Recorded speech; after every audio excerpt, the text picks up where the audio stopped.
Alright, what's up, Kevy? So, I'm gonna try as best I can to go through a quick demonstration tutorial for Sword Art Online for you. Sorry, my dryer. It's not as MMO style as I thought it was going to be, but the hype had it seem like it was going to. But we know nowadays with games, hype is so crazy that everything is almost blown out of proportion. So let me just put this here, and then I'll jump right in for you. I'll start out. I'm not sure if you played Hollow Fragment or not. It's pretty close to that, except for attacking is not quite button mashing. There is some timing to increase your skill chain to do more damage, that kind of thing. And Hollow Fragment, you could just stand around and you would have like an auto attack and you would have a burst. But not in this game, it's not really a burst. Oh look, it's Klein. I was posing for you. Hiyo! Okay. So, just like in any SAO game, you can create your character, and the armor changes as you go through the game, which is kind of lame. I think it looks horrible how they do it. I wish you'd be able to keep any armor you want and just adjust the armor. Just kind of keep how it looks. Let's see if I can show you. So the only thing I made different on Kirito is his eye color. On this. Okay, so as you can see, there's a lot of kind of NPCs walking around. Anybody with a green arrow above their head is technically a player, and you can talk with them and have them join your party. There you go. And then let's see if I can find an NPC. NPCs will have a yellow marker above their head. So I guess that's the difference. I know you can see everybody's level here. I believe the level cap right now is 70. And let's see. Is there even a stats? Oh, I guess my stats are all there on the right. I'm only level 13 and I played going on 12 hours, so it's going to be a grind for sure. So menu, like I said, equipment is going to change with whatever you put on,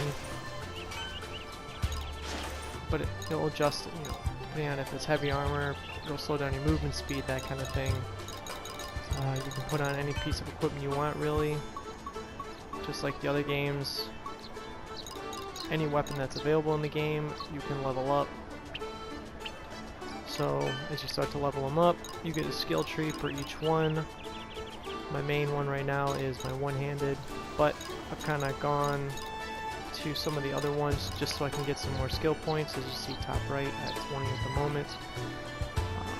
Just as I start to level up the one-handed, then I'll be able to unlock some skills without having to worry about a grind for the one hand. So as you go out and kill monsters with any other weapon or attack them with any other weapon, you'll start to gain a skill level for that, and that'll unlock these. If you look kind of bottom right, they'll show level required 50 and the skill points I need for it. So I have the skill points, but the club skill level is 0, so I need to get 50 before either of these will illuminate and I can unlock them.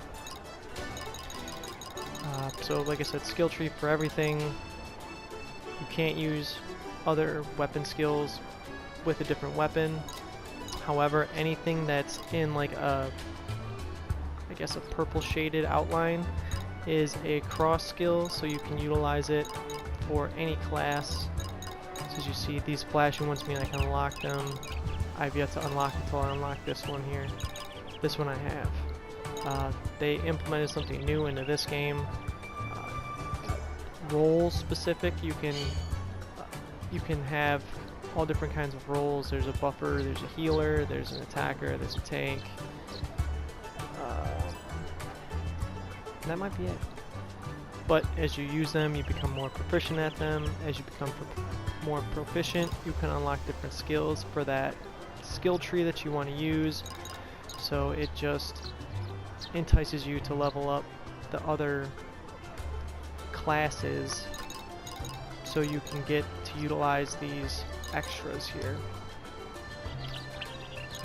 You can change them at any time. Just go to it, change, and now I'm a buffer.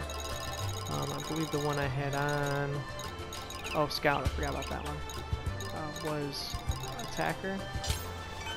If you look at the skill tree, it just gives you a little more DPS, and as you go through, again, you unlock different types for it.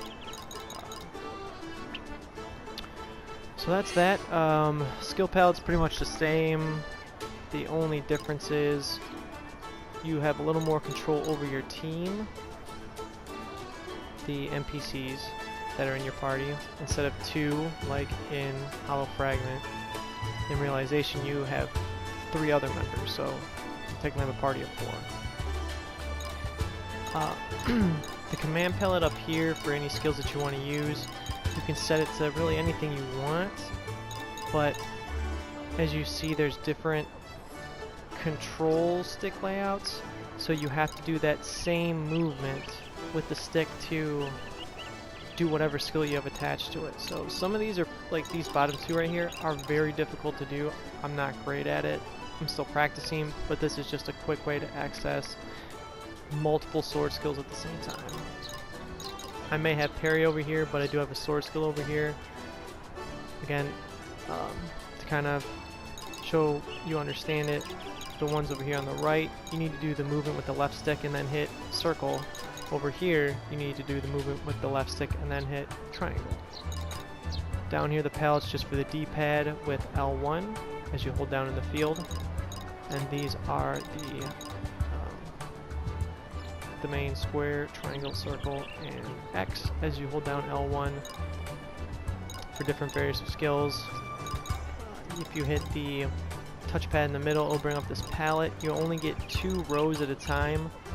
As you see, I have most of the extra stuff and potions here that I can access easily. These are just all emojis and stuff whenever I do play online. So that's that. Quests, you can pretty much pick up quests as you saw as I started. There's a quest board now. So pretty much from the start of the game, you can go here and you can pick up just about all of these. As you complete them, they'll come back around so you can continue to do them. The main purpose of most of these is to get coal, or Kyle, I don't know how you pronounce it in this game, but to get money. So if you look on the right side for the quest details, it kind of scrolls down what the goal is, what to get, quest origin, where to find them. Here it doesn't tell me. And then the reward, you don't get any XP, but you do get money. So all of these give you money. So this is one of the main ways to get money. You don't get any money at all for defeating monsters. You need to sell items, you need to do quests. You do get some EXP, however, from doing certain ones for enemies. If you get 150 here, it looks like you get some kind of item. No idea what it is, but I've kind of looked for these creatures and they're a little out of my skill range. Obviously it's the level 6 and those monsters are in their 20s and I'm not quite there yet. These deep red ones, I'm not really sure what they are. I assume there's some higher level monsters as well. I haven't found them though. Skill level, or required level 10. I'm not there yet.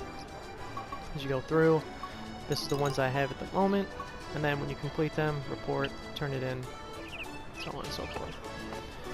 The town's actually pretty big in this one. You have 3 different areas you can kind of check out.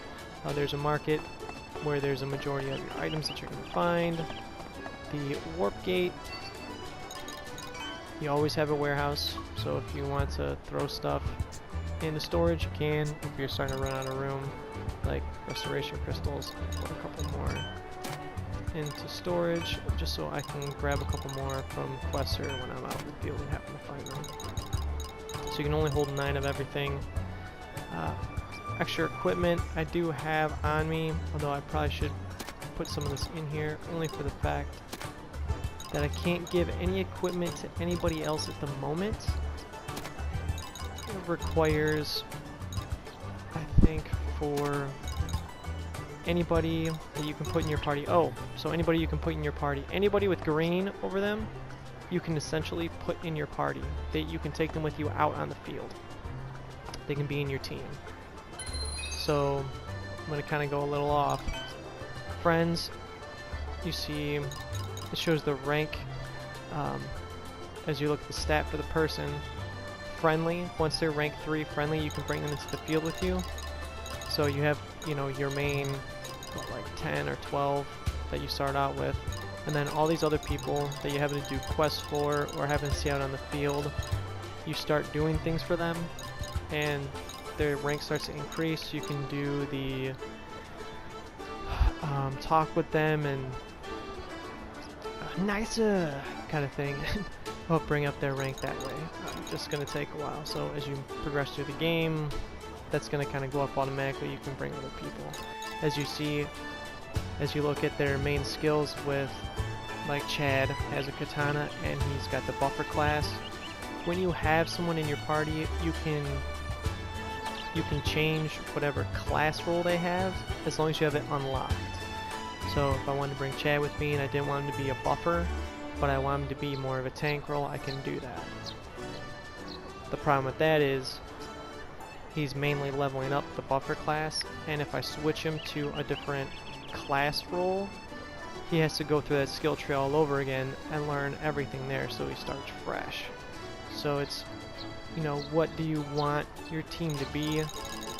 And mainly you're gonna stick with, you know, the top 10 or whatever is 12 that you get. And like Straya, she's a tank. That's what she mainly was. But as I kind of been playing a little bit, I've been switching people's classes to how I want my team to be while I'm in the field. So Elizabeth's always a tank. I'm trying to think. I don't think Yuki's not always a scout. I think she's mainly an attacker, but I changed that because I wanted some different skills out on the field when I have attackers. So again, that's something to play with. Okay, Eventless is basically the main story quest that you're doing. You'll find them there. Log, you'll see this when you're mainly out on the field. It'll be like a chat log. It'll be bottom left, and it'll kind of display, you know, attack, skill proficiency increases, buffs, any kind of skill effects you may have on you, whether it be from an enemy or whatever you put on yourself, that kind of thing. Obviously there's a tutorial here as you go through the game to kind of roll through everything, so, but I'm not going to go into that. So, but you don't always have to go to the teleport pad to teleport. Now you can just go to map, and this is the only place I have unlocked at the moment. And there's teleportation stones, and as you unlock them, they turn blue, and you can teleport at any time. Even in the field, you can teleport at any time without being at a teleportation stone. These gray ones I can't get to because I haven't unlocked them yet. Anyway, so this is like where my main quest is right now.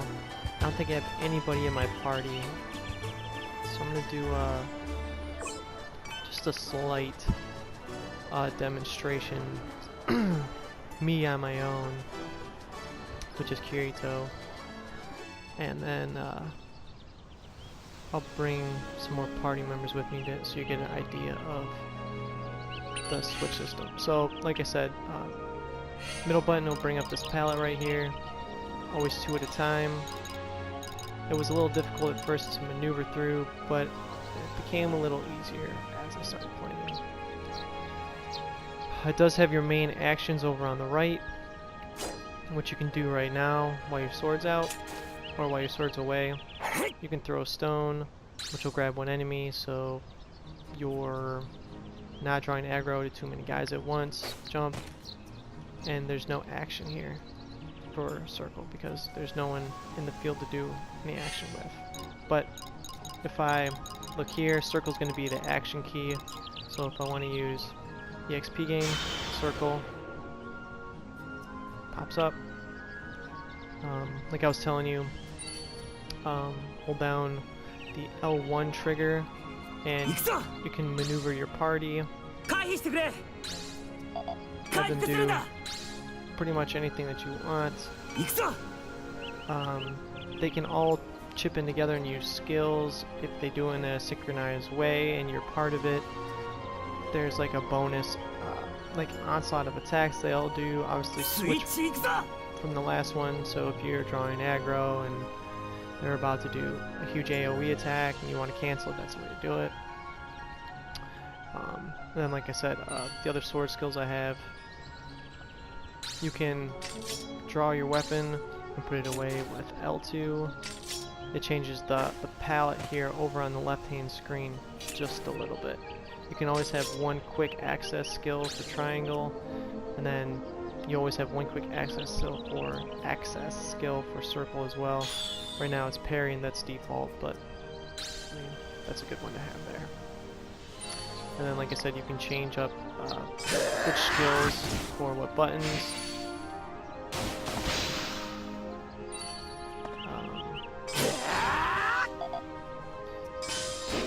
And if you noticed, I'll do another skill, sword skill, but watch for like the flashing light that pops up near the sword. If you time the buttons right or the controls right, you can go into a sword skill chain and do multiple skills all at once. So let's see if I can do this. Oh, that one didn't have one. So we'll do the Sonic Leap. Nope, I didn't get it. And everything is pretty much based on SP. As you see, it's recovering slowly at the bottom. If you're attacking enemies, it recovers with just normal attacks. If you saw that yellow flash, that puts me into a longer sword chain. And it kind of gives you a little extra normal attack. So instead of doing 3 attacks and then having to force you to use your sword skill, you can go into like a chain of 5 or 6 attacks. You can always use your sword skill whenever you want to, as long as you have the SP. R1's the dash, so you can use it to move around the field or dash out of enemies' way, but it does use your SP. Everything is based on SP in this game, you just need to be careful. Let's see if I can pull out some chains. So I just pulled off 2 sword skills in a row. So I timed it right, but it eats SP like crazy.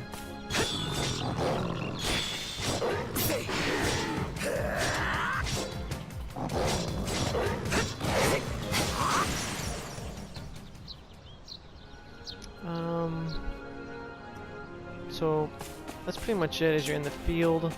Let me grab this real quick and I'll pull up the map. So you find items randomly. If you hit the left side of the D-pad, left side of the pad in the middle, bring it to the map, you'll see that there's like a green circle with swords through it. That's like an area event. So if you kill a certain amount of monsters that are there in the time limit, you get bonus EXP, you get some coal, you get items, things like that. Anybody with the green circles on the map, there's only 2, but basically right in front of you. Let's see if I can find them. So there's always random people on the field fighting. I thought it was going to be like really online MMO style and you would see other people, but it's just NPCs in all reality. You can help join them and take them out. Sometimes they'll be doing some of the bigger bosses in the area that you can help them out with, and they'll help you too.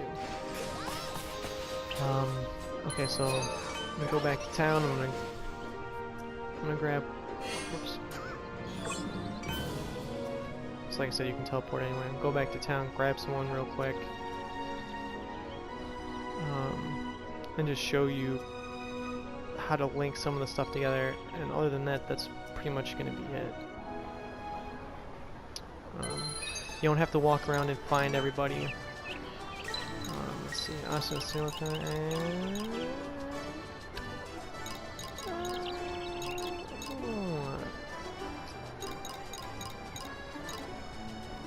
Springs here.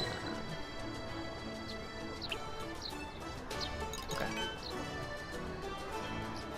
But like I said, this whole map can be accessed eventually. But I'm just in this area still.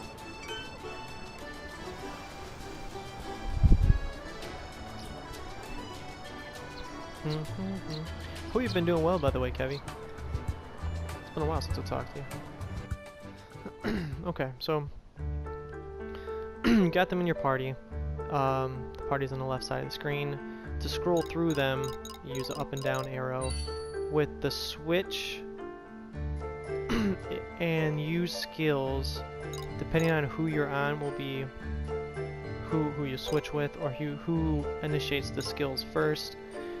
I've been really kind of focused on some grinding and getting them to be proficient on their own. They have their own kind of skill set here that you can play with. See, I said she's an attacker. And if you look at the analyze ability, right now I have her mainly focusing on fierce and basic abilities. And you correspond the color with, you know, under noisy it shows fierce, you know, she gets a 2. Toughness for defense, she gets 4. Helping out for healing, she gets a total of 13. And then basic abilities, 8. So you kind of, you need to praise them when they do something within the category here that you like them to do. And it changes every so often. Let's see if I can get, like awesome to do something.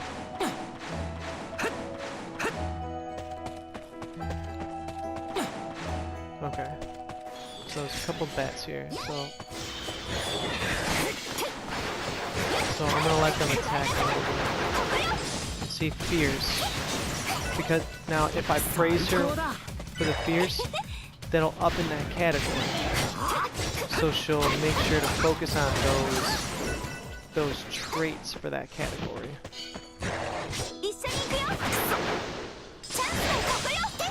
And they both just said use a skill, and then they both jump in. And they do their sword skills and, you know, more team attack combos. So I do like her to be more fierce. I praise her. Fierce in the category goes up. When you praise someone, your SP gets regenerated 50 points. So that's kind of why you go through the list every so often and see if someone, you know, if you don't want to praise them for something that they're doing, it's the wrong set that you're looking for, but you need the SP. I guess it's kind of play with caution. But if there's something there, as they go through another battle, this spirited one will disappear and it'll switch depending on how they act. So, because I want her to be focused, spirited, I want her to be up in that, even though I don't need the SP. That kind of thing. So, like I said, I'll show you just a couple. So, I'll have Austin. I'm gonna switch, so it's stunned them. Sword skill change, things like that. They can kind of predict when certain attacks are about to happen. So whoever you're selected on will kind of tell you to switch. They'll tell you to defend. They'll ask for heals, things like that, almost like the other one. But other than that, that's pretty much it for the game. Yeah. That.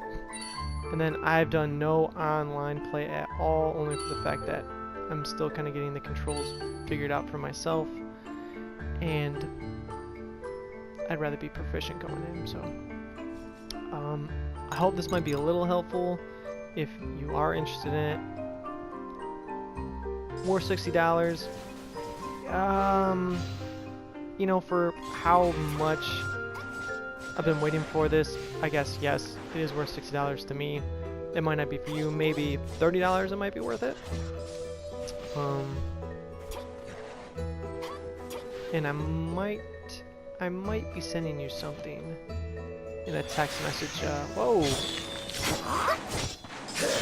In the upcoming months here for the holidays. So, I mean, I'm sure to be in touch. I'm sure I'll let you know when it's coming, so you can kind of expect it. So even if you, I see you playing Neverwinter a lot. I know it's a free game. You might be playing with people, or that's just what you want to play at the moment. But I might be sending you something to give you a little extra something on the PSN store. So if you want to grab this, you want to grab a different game just for the holidays, you know, that'll be up to you. So I'll be in touch, Kevin. Take it easy.